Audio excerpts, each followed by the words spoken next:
But then once you get started, where you really can either be a checked out real estate agent or a super involved real estate agent, it's like, well, look, here are 2 great home inspectors you can talk to, or here are 3 loan officers you can speak with.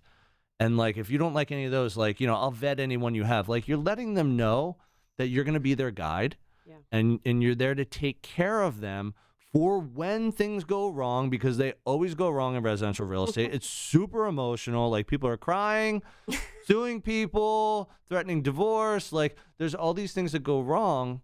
And if you can be level-headed and help find solutions to people's problems, like, that's what they don't forget. And then referrals, repeat, be in your neighborhood. Hey, I bought a house on this block. You're looking in the neighborhood, talk to JD. Right. Like, that's so great that you learned that right away.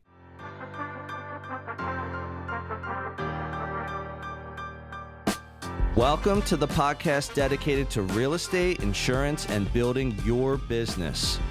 Join us as we take you along our own business building journeys with additional wisdom from our network of local and national experts. Welcome to Bricks and Risk. This episode is brought to you by Property Management Redefined. PMR is not just managing properties, they're creating partnerships that build long-term success for property owners. John and his team can be reached at manage@gopmr.com or by phone 267-753-6005. Tim. Yes, Sean. Who's a good client for PMR?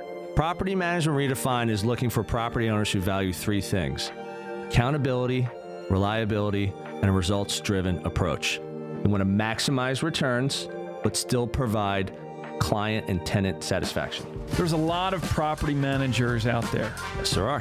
What does PMR do really well? Biggest thing is they're seamless and they're worry-free. So with that approach in mind, it allows the property owner to put their trust in PMR and know that the results will be there. The other thing I think a property owner is really going to value, because they do it so well, is that they have a local expert team, boots on the ground, managing your properties and your tenants' expectations every day so that you feel good about your investments. We have millions of listeners out there. Tens of millions. If they want more information, how do they find PMR? Right here, guys. Reach out to John Sachs and his team at Property Management Redefined. They'll take good care of you. Hey, everyone. Welcome to another episode of Bricks and Risk. I'm Tim Garrity. And I'm Sean Mooney. Today, Sean, we have another local guest. We have real estate superstar Jackie Dabrowski, realtor with Space & Company right here in Philadelphia. How you doing today, Jackie? Doing great. Thank you for joining us. Thanks for being here. Happy to be here. So JD, as she is called, is Philly born and bred, family, friends, food, and a drink enthusiast, lover of music, movies, TV, the arts, and Philly sports. Go Birds. Former D1 college athlete at Penn State University. Go Nits. And a retired DJ and photographer. Remind me again, what was your D1 sport? Softball. Softball. What position were you? I played outfield in college. Nice. I actually played third base through high school. Interesting. But then I was fast and they taught me how to. You must have had a good arm. Third base. Yeah. That's not easy. Yeah. It's about speed, and you got to throw it fast. Yeah. Wait a minute. Before we get in here, before we get started with the formal interview, what's up with retired DJ? Oh, I know. Come on. Everyone asked me to come back. Yeah. What?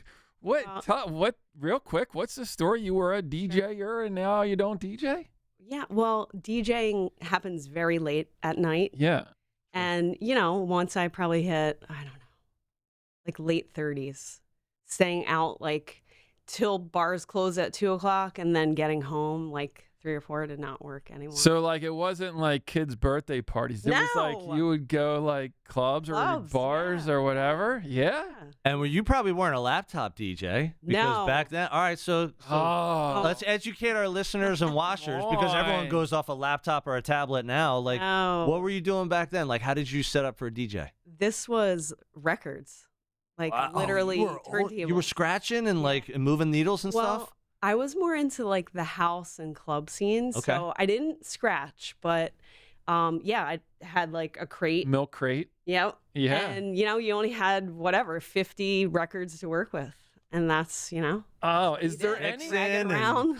Is there any Love it. video of you? I have photos, but like that also like video wasn't. A thing. Yeah. Yeah.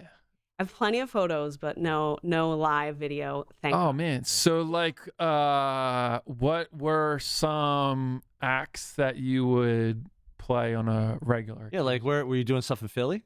Yeah. So, Tavern on Camac. So I did a lot of Yeah. the gay bars. Okay. Yeah. Tavern on Camac. My pal Stacy Vey. Shout out to Stacy Vey. Stacey Vey. Stacey. We started like a Thursday night gig that got pretty popular, and then actually Stacy ended up buying her own bar. So Stir is still in existence. Wow. And then it kind of transferred to there, and there was a lot of like pop-up parties at that point. Yeah. Too. So it was a lot of like just takeovers of places and things like that. Interesting. There was a circuit though, Come back and we'll have the DJ. I episode. love the hustle. DJ JD. DJ JD. Oh, awesome. Yeah, I was So great. born hustling, I guess. Yeah. Yeah. Fantastic. All right, so I got another one for you. So, Okay. so prior to becoming a real estate agent, we were just talking about this. You worked for Diageo. Yes. So for those who have not heard of them, because maybe unless you know John Taffer from Bar Rescue, you might not have heard of Diageo before. What is Diageo? Sure. So Diageo it's a global company. It's like they own probably like 80% of a back bar. So Smirnoff, Cuervo, Johnny Walker, lots of wine and spirits company. They also own Guinness. They have a little beer portfolio. Wow. So the names they Yeah. own more than the company. But yeah, giant, global company. And What were you, a sold rep? alcohol. Yeah. So Yeah, you'd go what, to bars, knocking on doors, taking orders. So yeah, at that point, Pennsylvania specifically, they had kind of like a test because it's like wholesalers. There's Yep. the supplier, Yep. wholesaler, bars, restaurants. Yep. So they started a smaller like direct sales company, and I was part of that sales team. And so I called on liquor stores. Oh. But the liquor stores buy directly from the supplier, so you would have to like get the pull through. So we did promotions interesting. and build displays, Yeah. and there was also an on-premise side of it where we basically, this was a long time ago, where we'd just like get a limo on a Tuesday and like do a bar crawl like down Main Street. Awesome. It was wild. It was wild. That reminds me of a time in my life when I had a good friend that worked for Budweiser. Yeah. And the guy from Budweiser would get like a spending Yes. little kitty that you Yep. could spend and go out and I was a good time. I remember those times very fondly. So I did 2 summers of that. I think we've had this conversation before. I was a promotional rep. Yeah. And all I did, I met them at a career fair at LaSalle University. One of the best conversations I ever had in my life. And down at the South Jersey Shore, I represented like Coors Light and beach. Budweiser. And I was going bar to bar with gear and a budget. And my job was to whoever was drinking a Coors Light, if I was Budweiser, my job was to get a Bud in their hand. If I had to Right, buy it for them, right. and then they'd buy 5 more on their own dime. So it'd be like that. It was like conversion. It was like being fun and like meeting people and shaking hands and telling them why you're doing what you're doing and why Coors Light is so superior to Miller Lite. And like you would just get into all these like drunken conversations with people. And literally it's like, let's just turn around like we're all at the beach right now. This is fantastic. All right, so you get hooked up with Diageo. Was this through Penn State? Like how'd you start with them? Sure. So actually one of my friends from Penn State had already started working there. And again, this was like a time when there was a lot of jobs, right? Yeah. Which, sadly that's not necessarily the case now, but there was plenty of jobs, and he worked for them.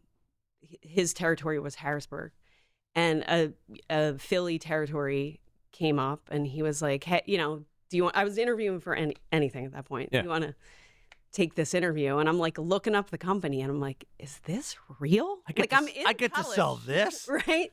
I'm Wait like a a minute. senior, about to graduate from Penn State, and I'm like, this is a real job. So yeah, and literally my interview, they were like, so it's Cinco de Mayo, and you need to sell Jose Cuervo to, and I'm just like still like, this is real. And yeah, so it was wild, and it was like seriously one of the best times of my life. But same thing, like with the DJing. It gets old. Yeah, when you can't get your friends to come out on your budget and like hang out anymore. And then you're always at the bars. Yeah. You're always out late. Sometimes you outgrow that lifestyle. You need to move on, and just a little bit. All right, so you get started with Diageo, and you were a rep. So you said you worked with liquor stores. Yes. So was the job to basically like build a relationship with the different liquor stores, and then eventually they would just keep buying things through you, or your order would get bigger, or like the selection would get bigger? Like, how did that work? Right. So yeah, because again, it's like all run by the state, and they buy from the supplier. So you're doing like shelf sets and trying to like spread, your product out and like build bigger displays. And, towards the end of it, you could have like promos in store with tastings. And so, yeah, I mean, it was interesting because it was sales, but like it wasn't sales because it was they more weren't like buying from you.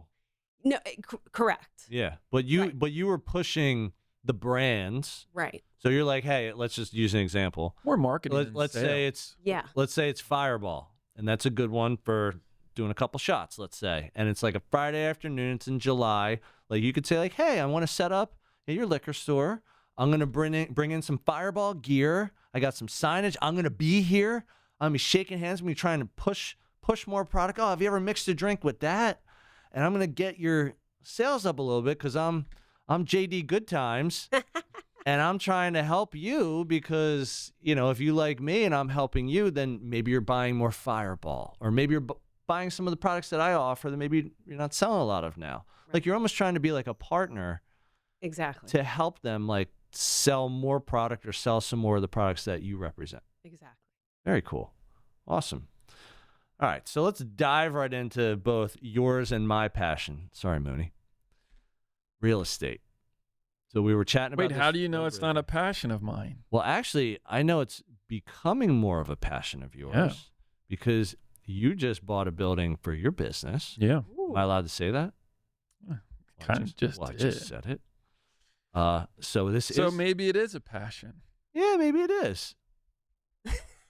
So talk about again, like how'd you get into real estate? Like why'd you get into? You got this great career, obviously. You grew out of it, got too old, but like why real estate? Right. So actually, because of this job, and at that point I was living with my parents. Okay. Came home from Penn State and lived with my parents for like a year and a half.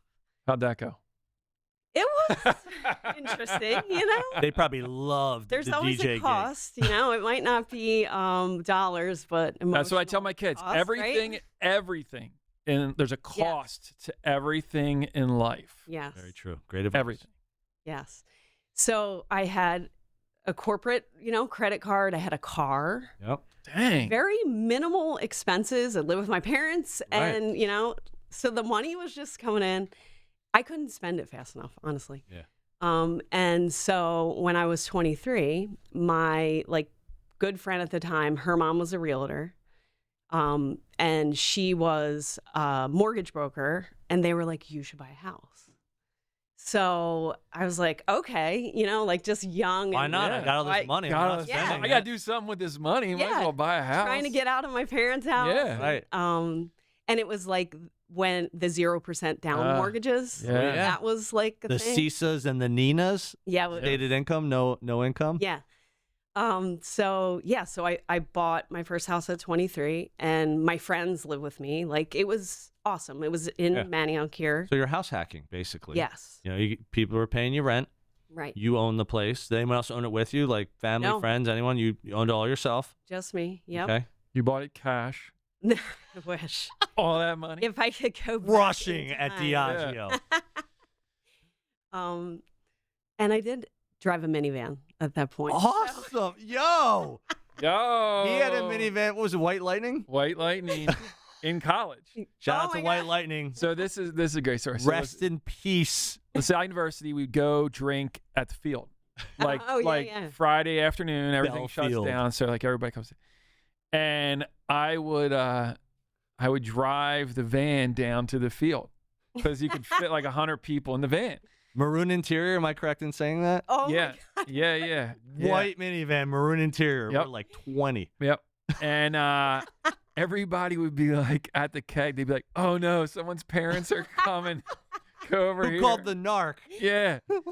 Oh, but That's fantastic. served us very well. Very well. In college. Yeah. Fit a lot We of people actually- on that thing. We took the back seats out and put Party a bu- card Yes. table in Oh the. my God. We had like beach chairs and like coolers and All right, so you're rolling around in a minivan, bought Yeah. your first place. Yeah. Why a minivan? That was because again, you were, I had like the signage, gear, Oh, yeah. right? So truck around all the stuff. yeah, so there was all this stuff, and that's what. So people would take out the third seat. Yeah. Interesting. But a lot of We the took out the middle seat. That's what I was gonna say. Yeah, a lot yeah. of the guys I worked with, they took out the middle seat, and they're like limo. Right. Yeah. That's Yeah. true. That's awesome. So I had this minivan. Like I was like, almost bought a motorcycle. Like I was trying to like. I remember like when I would go places, I would park it like miles away, and it was like a Chrysler, whatever, Yeah. Town and Country. It was like a fancy minivan. That's fine. But still, like You're like, you're I'm in my young. 20s. Exactly. I'm not supposed to be rolling around this thing, like perception-wise. Exactly. So the idea of like you should buy a house, I'm like, that sounds like a great idea. Get, this minivan can move over here. Yeah. I can get out of my parents' house. My friends, like their rent was like so cheap compared to everyone else. yeah. It was like a win-win for everyone. Yeah. So that's how it started. And then eventually, like a couple years in, I wanted to move like closer to the city.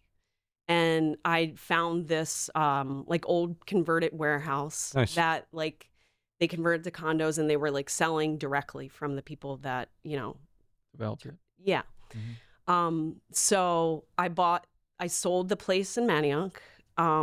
And that was like off market. It was like a friend, Oh, wow. kind of thing, a friend's friend. And then I bought the place in Fishtown from the developer, also without a realtor. So Interesting. What year was Yeah. that? Can you my- timestamp that? yeah, I can, because it was 2009. Ooh. Right. So again, That's an awful time to be buying a condo. the whole market and Ooh. everything is falling apart. And I am in my own world, like doing my off market real estate. Yeah. Again, had no clue really, like Yeah, the just gravity hustling. of it. Exactly. Figuring it out. So that purchase, then I was like, I kind of like this. Like, and while the corporate thing's getting old and, I'm like, what am I going to do next? I start DJing, I start photography, I get my real estate license. I'm just like trying things. If anything, to distract me from like being unhappy with not that, again, because I was like Fine. aging Yeah. out of the job. You Yeah. probably saw long term, for whatever reason, Diageo was maybe not a great long term fit. Yes. Like, this is going to get old. Yeah. Or it's just, I don't think I want to be doing this when I'm like 40. Yeah. Like that kind of It mindset. was a combo of that, and it was also like it's a gigantic company, right? So like you can't just stay in Philly. Like I did True. what I could. I did I did the liquor and spirit side, then I went to the beer side, and then like Okay. basically my options were like move to Buffalo, move to Pittsburgh. Oh, gotcha. Like it just, and I just had been here my whole life, and I had lived here for a while post college, and I just wasn't looking to like change my life like that. What was you said in there somewhere, there was this appeal for like real estate. Mm-hmm. Like what was it? What did you enjoy? What were the parts of it that you just drew you towards it? Sure. Well, honestly, in the beginning, it was more like I thought I was going to get my license to buy my own property, Right. right? To invest. Oh, yeah, I don't have to pay someone. I can just buy these Yes. properties and yeah. Like I figured it out in that transaction, and I did. I had some help from Yeah. like But still. a friend that was Yeah. a realtor. But yeah, it was like, okay, this looks like a good investment opportunity situation. I'll leverage my, my W-2 for now. and I'll at least be my own realtor, save, that money. So Very that's kind of smart. like how it started. But Yeah. then like, the job piece like started to kind of make it was clear that like I wasn't gonna continue that for too much longer, and I'd been there a while, and my friend was just Weren't like, moving to Buffalo. I was not moving, no. So literally, like I had conversations with like my boss and the couple people above, and was just like, I've been here a while, and like, can we make a nice? Because they didn't want me to rot in my position either, Right. So basically, we came to a deal, and they, gave me a severance, and Awesome. I started looking into pharmaceuticals, and like, there's different packaging, like there was things that made sense from what Yeah. I had been doing. And I remember I had this interview, and I had a recruiter, and they were like, here's the questions, here's the answers. And I was like, okay. And like, this is gonna be so easy. And I literally like woke up before that interview, and I was like, I'm not going. Like, I don't Wow. want this life. Like, I don't want to be in this anymore. And so I canceled it. And then I was like, you know what? I have this real estate license. I got 6 months of paycheck. So I'm going to take a shot. Wow. And that was 12 or 13 years ago. And it literally Wow. was just like, let me see. And I think I felt like that for like probably another like 3 years. Let me go back a in real little estate. bit. Let me go back Yeah. to young JD. What were you doing when you were young? Were you working at an early age, and like what were you doing? Because again, to like get out, Diageo, I'm assuming, was probably not the easiest job for a lot of people, because not everyone has the gift of gab. And sometimes people are like, I don't know if I can keep doing that. Like, you really got to love people. Sure. Like, what were you doing when you were young? Did you have any like jobs when you were young, or like parents, family, friends pushing you to like hustle and grind? Like, what was that like? No. Really? Were you DJing? Oh, because you were. Being an athlete, sometimes you don't have enough time for work. Yeah. Yeah. So That's interesting. yeah, like I always had like a summer job and stuff. Yeah. And it was one time I actually worked right up the street here at it was called Bendinger Brothers. They made the Catholic school uniforms. Oh, yeah. It was right on wow. Shores Lane. And really? I don't think I've literally, ever heard of that. it was like a sweatshop. It was like in all through the summer, 1,000 degrees. You were handling like Catholic school Wool, sweatshirts. yeah. And No air skirts, conditioning? No air conditioning. It was crazy. But I used to go and get the water ice. I got my pizza, like, Nice. Yeah. But yeah, so I always had like summer jobs, but like I played on travel teams. Around the clock. Yeah, like I was always into sports. And I did get a job. This is a little bit of a funny story. All right. I worked at the dollar store for like 5 minutes Nice. in Andorra. Yeah, because when I got my license, my parents were like, if you want to drive, you need to have gas money for the car. Like, how do these cups only cost $1? 6 toothbrushes for $1. I know, it really is an insane operation, but That's the best toothpaste I ever had. Yeah. but they were like, so like it was like that. They're like, if you want to put gas in the, you want to drive the car, Yeah. you need gas money. So, and then, I dilly-dallied a little bit. And so my mom like worked at, she was a nurse like your mom. Yep. And her office was next to the dollar store. And she's like, here's the application. And I was like, she's like, well, you're not finding a job. So I was like, fine, I'll fill it out. They called me like that afternoon. Like, put on the green apron now. And again, it was in Andorra where I grew up in Roxborough. So I saw like everyone I knew. Yeah. And Yep. they were like, it was like a whole. Yeah. But very quickly, I learned that like, okay, I'm going to go out, find my next thing. Yeah. So I always, again, I had little odds and ends, to have my spending money, have gas money. But the sports were, a lot of my life. Even college, that is like a full-time job. It's like, you're trying to find time to study. There's around no sports. off season either. It's like No. training, in season, off season, training. Right. Yeah. Yeah. So I never really had jobs, like significant jobs, really, till I graduated college, honestly. Interesting. Did they have whiteout games when you were there? No, that was Started after, I right? graduated. Yeah. Yeah. Yep. Huh. Yeah. So I've experienced them, but not. It's on my bucket list. It's pretty wild. I know.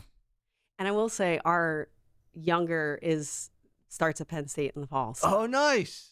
I hope to be back up there soon. I don't think I heard that news. I think the last time we spoke, like she was going back and forth between there and like Wisconsin, another school. Was it Wisconsin? Wisconsin. Yeah. Yeah, Wow. so she'll be close, and I can get to relive that experience again. It's a good mom right there. Woo! Awesome. All right, cool. So you get into real estate. You got some severance from Diageo. Yeah. How'd you start learning real estate? Like, Sure. you know, you've been with Space and Company the entire time? Yeah. Okay. So, like, why'd you choose Space and Company? Like, you're still there today. You've been there 12 years. That's not the norm in our industry. Like, go into that a little bit. Yeah. Well, honestly, I started there because that was literally the only company that asked me for a resume. And that was like literally like what I was used to. You know what I mean? It seemed professional. Yeah. Yeah. Isn't that crazy?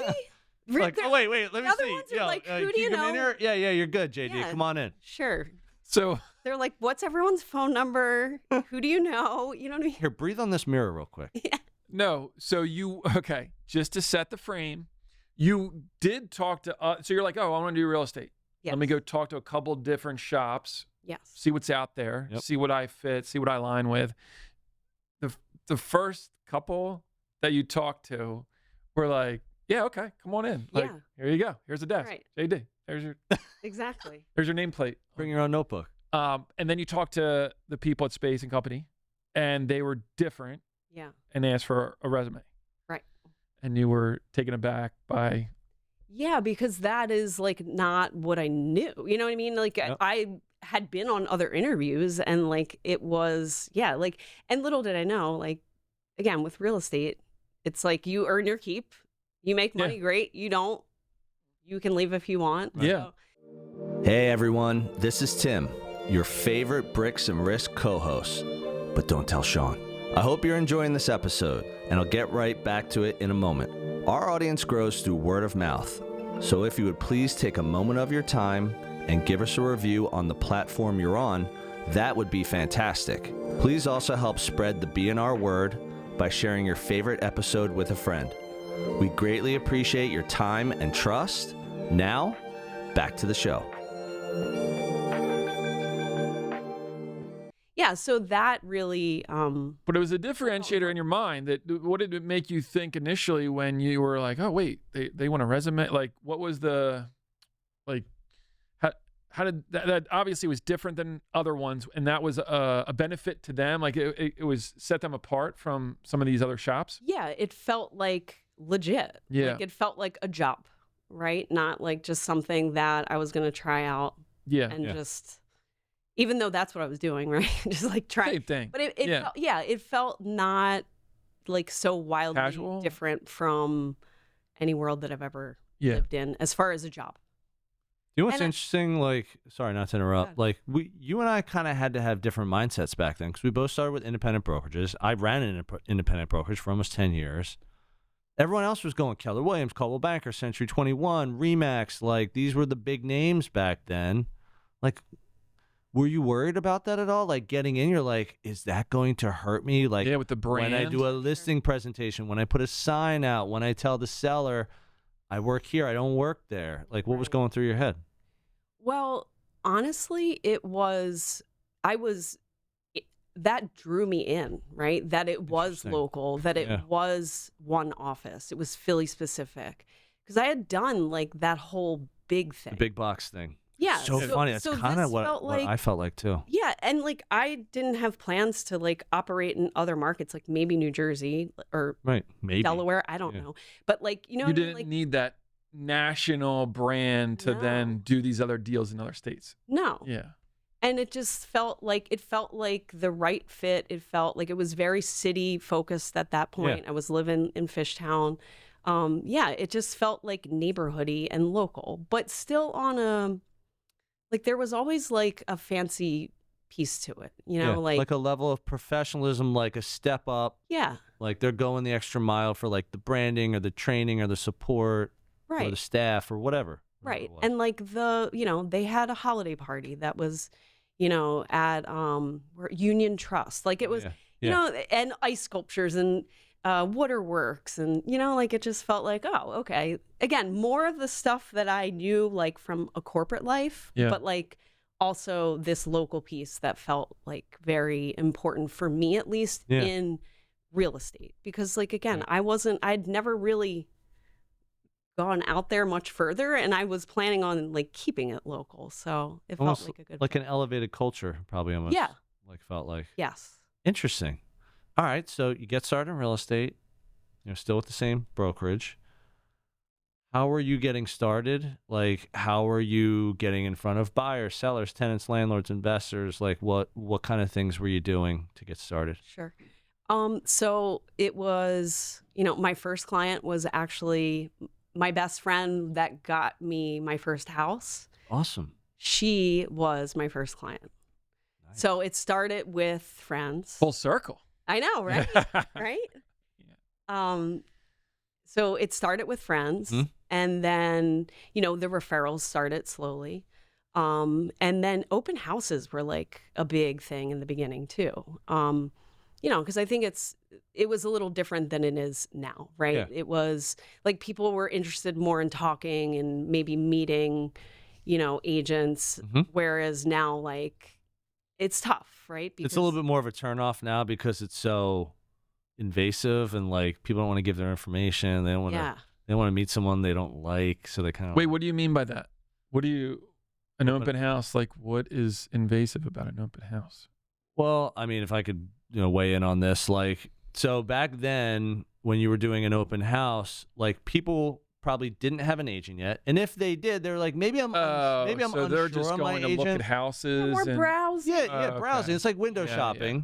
But there was also the promise that maybe they would meet like a JD and say, maybe we'll meet someone cool to be our agent, right? Or better than the agent we have. Whereas today, people are just more prepared with the information that's out there. Right. Again, the Zillow can show you everything you want. There are videos of properties. It's like you can communicate with people on social media, on email, like text, like before you even step foot in an open house. So the open house was like an opportunity to like go out and learn and meet people. Yeah. Whereas today, you can kind of learn and meet people without doing that. Yeah. But open houses still work today. It's just a different. It's a different model. It's a different way of looking at it. Well, I guess, too, if you're there, you are either, like, related to, you're working with a person that's the listing agent or whatever. You're in and around the neighborhood, so you probably kind of know. So I guess there's some advantages of having right. You were more like a resource, right? Whereas, again, now people have so much access to everything, and they've already like made a million decisions before they walk in that door. It wasn't so much like that. So you were sitting in them as much as you could to just get in front of as many people as you could? Yeah, because I knew that like the cold call piece like wasn't really a good fit for me, or like just some of the different ways people do it. And we were always taught like expireds are, because that's a thing people, call expired listings to try to like then scoop them. Like that's, like people are unreasonable if their house didn't sell, so it was more I agree. Yeah. So that was another piece like with Space and Company. It is still and always was like very community, and like basically like if you're a leader in your community and in your life, then like that in turn should like bring you business and good business and people that you actually enjoy working with and they enjoy working with. It's thinking outside the box. It's relationship 101. We talk about this all the time on the show. And it's like another way it's been worded, like Bob Berg from The Go-Giver said, know, like, and trust. People first got to get to know you. Then once they get to know you, like, do I like JD? Do I not like her? For whatever reason, some people are not going to like us. And then do I trust her if I like her? Because again, real estate's the biggest financial decision people make in their lives. There has to be a certain level of trust in that almost like leadership way, because if you're working with a buyer client, let's say, they're going to want to like use you to look at the properties and also analyze the properties. Is this price high? Is it priced well? Is it priced low? What's the story here? Like, can I inspect it? And what's a deposit? Like, they're almost like using you for that. But then once you get started, where you really can either be a checked out real estate agent or a super involved real estate agent, it's like, well, look, here are 2 great home inspectors you can talk to, or here are 3 loan officers you can speak with. And like, if you don't like any of those, like, I'll vet anyone you have. Like, you're letting them know that you're going to be their guide, and you're there to take care of them for when things go wrong, because they always go wrong in residential real estate. It's super emotional. Like, people are crying, suing people, threatening divorce. Like, there's all these things that go wrong. And if you can be level-headed and help find solutions to people's problems, like, that's what they don't forget. And then referrals, repeat, be in your neighborhood. Hey, I bought a house on this block. You're looking in the neighborhood, talk to JD. Right. Like, that's so great that you learned that right away, because a lot of people don't. They learn the traditional, I hate to call it that, marketing methods of get on the phone, have conversations. And then I was always like, about what? What are we conversing about? If you need me, let me know. But The weather, again, Right. you got to stay in front of them. Exactly. the Yeah. Phillies. It's true. Right. There's plenty to talk about. What do you mean? What do I true. talk about? That's true. All right, so here's another thing I saw on your agent website page. So one of the questions was, it said, like, share your favorite client story. And you put, that is literally an impossible question. It's an honor to be included in such an intimate experience, and I'm humbled each and every time. Like, I thought that was so good. Like, why that mindset, or like, what made you want to put that out there? Right. Well, because again, like, it is like an intimate, it's an emotional experience, residential real estate, right? And there really isn't, like, everyone is different, and there really isn't one that stands out, because they're all have their own ways that they like feel good, and that they're like, it's exciting for people. You know, they're changing their lives. They're building wealth in themselves. So yeah, I feel like that in itself is like, that is the thing. Okay. There's not one specific. All right. Let's go. I'm gonna take that for what you said. Okay. Okay. All your clients are great in some form or fashion. They've all been, in their way, great experience, great clients to work with. Here we go. Weird. Give me a weird. The weirdest transaction that you've been a part of. Good question. Like, you got done that and you're like, how in the hell Weird. did that person, how did we make that happen?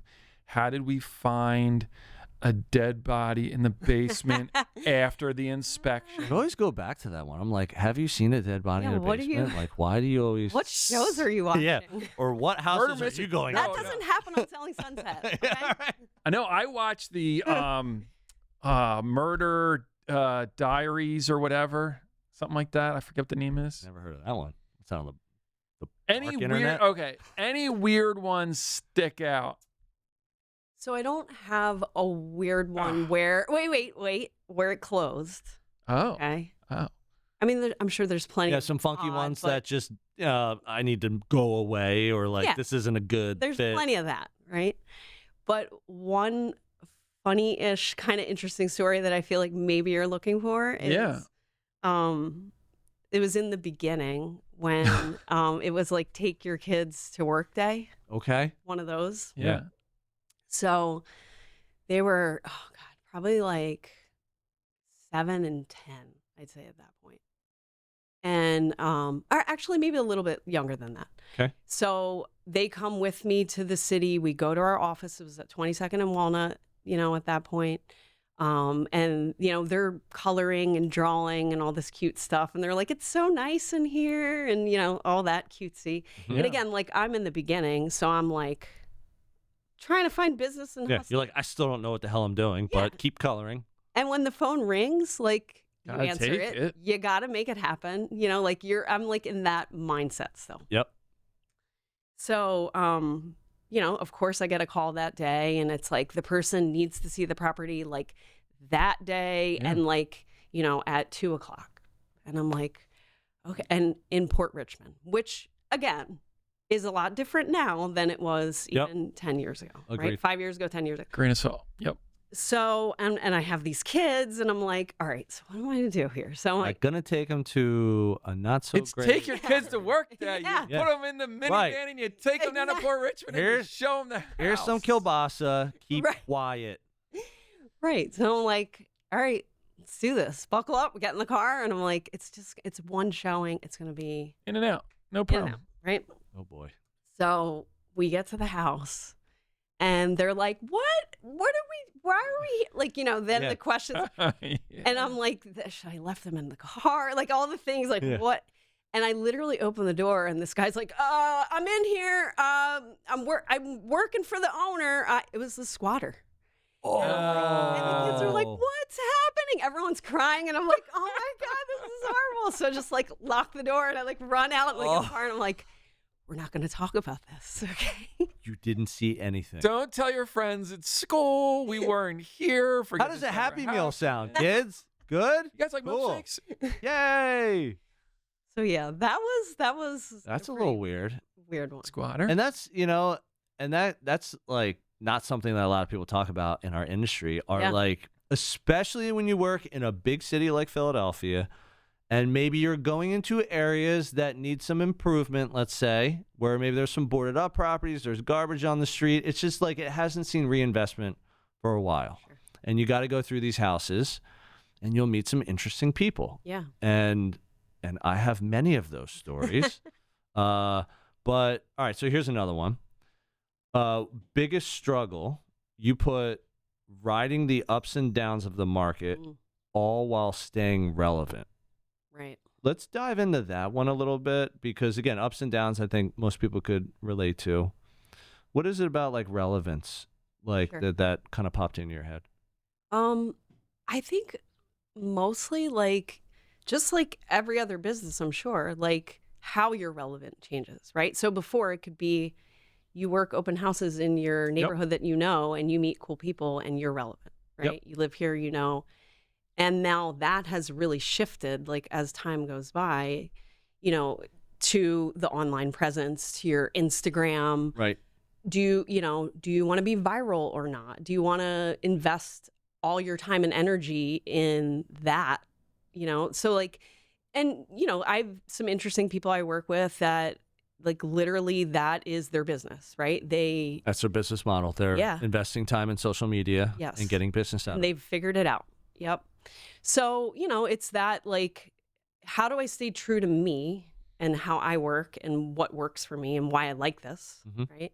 And also, how do I stay relevant enough to some capacity to have enough business, right? Without like doing things that I don't like or becoming, who I don't want to be or, like having a business that I don't want. Yeah. So that's like the relevance piece for me. What I'm like getting a sense of like through this conversation is you don't necessarily like buy into things right away. Like doesn't sound like you get shiny object syndrome very often, or if you do, you kind of check yourself and you're like, I don't know if I see myself doing that. Like, all right, so what are some things that you do with either people past clients, cold leads, like whoever you get in front of to stay relevant? Like, what are some of the things that you do to keep your business going? You've been doing this 12 years. Sure. So I think it's twofold. One is past clients, right? It's still being that person, maybe in the transaction, you're the person that has the inspector, that has Yeah. the mortgage person title. Post-closing, it's, if you need an electrician, you need a plumber, so that piece also, like just treating this as, a financial, as much as it is your home, it's also, you've invested in yourself, Mhm. right? So it's regular check-ins like on equity and like just where you're at with your life and like what are your plans? Like treating Interesting. each purchase as the whole picture. Like I'm your realtor, I'm your AI, I'm your Google, Mm-hmm. right? And, hopefully we are partners in this from this house till the last house and everything in between. So it's that yearly check-in. It's that, staying connected to people socially, right? So great, we're doing all this real estate together, but also like we're friends, right? So Yeah. keeping that relationship. Coffees, lunches, dinners, that kind of Yeah. just staying in front of people, like letting them know you care. Like, so for the annual check-in, let's use that as an example. Are you reaching out through phone, email? Are you saying like, let's meet for lunch and go over? Text. Like, Always text. okay. At this point, Yeah. right? At No, one it's point, good. it This was is- phone calls. Yeah, we want to get into like what works for you. Yeah. I feel like emails are like Gap coupons, Mhm. right? They're because I know I get. Wait a minute. Everybody likes a Gap coupon. I get right? 10% off. I'm going. But you don't need it, right? You go on the Gap website, Right. True. and then you just add it there. Like, what do you need that? Do you still use the Yeah. coupons on the email? As you can tell, Mooney bought his entire I outfit thought like, through Gap, it was like the Gap outlet. a thing for me. I thought That looks like was Old Navy. Right. It does. Yeah. Nothing against Old Navy, but it does. That's fun. Yeah. That's the fun side of Gap. Nice. So you're texting people, and then are you going to their house? Are you getting together at Yeah. like a location in between? Like, Yeah. what do you do? So I really love when people invite me to their house, like after we've closed, to show me what they've done. That's always awesome and fun. Then there's like, let's grab, coffee, a drink, dinner at like your local spot, Yep. right? Let's do a business boom let's get to know your area. That's right? awesome. I have other clients What a great that moved idea. also locally. Yeah. Can we all meet? Are you interested in making new friends? So like trying to be a connector as Connector. well. Yeah. Huge. Yeah. Like, cause plenty of people move into places where they don't know people. They don't know really all the spots around them. So, and I feel like that, it keeps you connected to them, but also like there's value. You're adding value. It's not like just the business end of things, right? You're like part of their life. You're enriching their life. So good. And you become the resource to enrich them. Right. It's interesting your view on from early on in the interview in terms of what you said about no one being the exceptional Mm-hmm. client or there's no one that's stands out, and your desire to really take that transaction and take it so much further Mm-hmm. than maybe some other people in your industry. Like clients for life philosophy. Right. It's like, I took care of you. I'm still here. I want you to know I'm still here. Mm-hmm. And what else can I do? Can I make your lifestyle better? Can I help you make your home better with a good contact? Can I like give advice on like, yeah, don't do a red kitchen, because when you go to sell it, 90% of people aren't going to want that. Right. So I think that's so. a lot Well, of it's people your don't talk about approach that too. stuff. It's your Yeah. approach that you're not looking to sell them a house. The vested interest you're trying to take is to make sure that they land in a great spot. Yep. And they take advantage of all these things that the neighborhood can offer. Like, to me, it's just so much more from where you're coming at it. Like, your approach is just so much more than just, okay, here's your key, see you, bye. Right. Has it always been like that, or is that something you developed over time? I think to some capacity it has been like that. Like, it was always kind of the direction like that it was going for me in this business, and it just exponentially got more like that. Yeah. Because honestly, it's a little bit selfish, because this is for me what keeps this interesting and keeps me able to work 60 hours a week. Right. Yeah. It's liking my people and caring about what they do and feeling like a reciprocal relationship in that capacity. Yeah. So good. And we try to do it. It's a very hard thing to do, is that value add. Like, what more can I do, without trying to feel like you're Right. trying, right? Like, you almost, it seems like the way you describe it, it's almost like second nature. Yeah. Because you care about the people, you care about their their home, they care about them being welcome, feeling right in the near. And we try to do it with insurance to a certain extent. Is like, we have so many conversations where they say, oh, I haven't talked to my agent. I don't, I tried calling them, because I had some questions about the policy, or we had this claim, but they didn't really give me the information. We always try to go a little bit further when dealing with our clients, which has been our approach, which, for us, I've always been that way, because I want to be the solution to their problem. And that's when we get calls, is like, we're having this problem. Yeah, I'm sure in that business. Yeah. So similarly, it's like we try to go a little bit further than what most people out there are offering. This came up on a recent episode. It's really like it's the hunter versus the farmer mindset. Right. So the hunter, if they do a transaction with someone and it doesn't go well, they'll get another one tomorrow. And even if that one doesn't go well, they'll get one the next day.